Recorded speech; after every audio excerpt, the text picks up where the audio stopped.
네, 그제 11일 날 전북 전주의 한 전통시장에서요, 형이 친동생을 흉기로 살해하는 충격적인 사건이 벌어졌습니다. 돈 문제로 다투다 그랬다고 하는데요. 사회부 이현재 기자와 이 뉴스 추적하도록 하겠습니다. 이현재 기자, 일단 사건 개요를 좀 들어볼까요? 네, 사건은 지난 11일 오후 4시쯤 전북 전주시 태평동의 한 전통시장에서 벌어졌습니다. 58살 이모 씨가 친동생을 흉기로 수차례 찔렀는데요. 시장에 있던 주민들의 신고로 경찰이 출동해 이 씨는 현행범으로 체포됐습니다. 네. 흉기에 찔린 동생은 병원으로 이송되던 중에 과다출혈로 숨지고 말았습니다. 네. 아니, 어쩌다가 형이 친동생을 혈육을 그렇게 잔인하게 살해를 했습니까? 네, 결국 돈이 문제였습니다. 이 씨는 전북 정읍시에서 식당을 운영하고 있었는데요. 개업 초기에는 장사가 잘 됐다고 합니다. 네. 네, 하지만 식당 운영이 쉬운 일이 아니다 보니까 점점 경영난에 빠지게 됐다고 합니다. 그래서 동생에게 도움을 청했고 동생은 자신의 집을 담보로 4,600만 원 정도를 대출받아서 형에게 빌려줬습니다. 동생이 자기 집을 자기 이름으로 은행에서 대출받아서 빌려줬다는 얘기죠? 그러니까. 네, 그렇습니다. 네, 그런데도 식당 상황은 나아지지가 않았습니다. 매달 나오는 20여만 원의 대출 이자조차 갚지 못할 정도로 어려웠다고 합니다. 동생도 빚 때문에 힘들어지자 형에게 빚독촉을 하게 됐고 이 문제로 형제가 다투다 살인까지 벌어지게 됐습니다. 그러니까 동생은 은행으로부터 빚독촉을 받았을 것이고, 네, 그러니까 형한테 내 돈 빨리 갚으라고 그랬을 것이고, 네 맞습니다. 갚으라고 했죠. 이게 담보로 이제 돈을 빌려준 거면 저 동생이 형한테 독촉할 만한 것도 있잖아요. 네, 그렇게 볼 수도 있겠지만 사실 그 집 자체를 사준 게 형 이 씨입니다. 네. 지난 2009년에 이 씨가 로또 1등에 당첨돼서 당첨금 12억 원 중에 세금을 제외한 8억 원 정도를 받았는데요.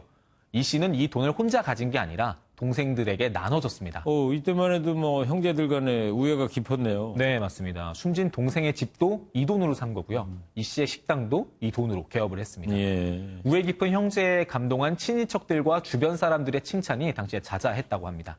그런 사연이 있다 보니까 동생이 처음에는 돈 문제를 견뎠는데 결국에 자신도 어려워지니까 형에게 빚독촉까지 하게 된 겁니다. 네. 결국 뭐 돈이 문제인데, 이 형이 또 뭐 서운해할 만도 했을 것 같고요. 근데 한두 번 싸우고 갖고는 이 정도의 비극이 일어나진 않았을 것 같은데요. 네, 맞습니다. 이 두 사람은 이 문제로 굉장히 자주 싸웠다고 합니다. 사건이 일어난 날에도 이미 한 차례 말다툼을 한 뒤에 형이 동생을 찾아가 계속 싸웠다는데요. 예. 네, 이에 대한 경찰 측 얘기를 한번 들어보시죠. 예. 전화로 싸우다가 화가 나가지고 한 것이죠. 가자마자 이렇게 한 것이 아니고 가서 또 말다툼을 한 거예요. 그러니까 전화로 일단 다투고 현장에 도착해서 이제 또 다투다가 이렇게 됐다는 얘기. 네. 형은 뭐 우발적인 범행이라고 얘기를 했다면서요. 네, 이 씨가 경찰 조사에서는 일단 그렇게 진술을 했다고 합니다.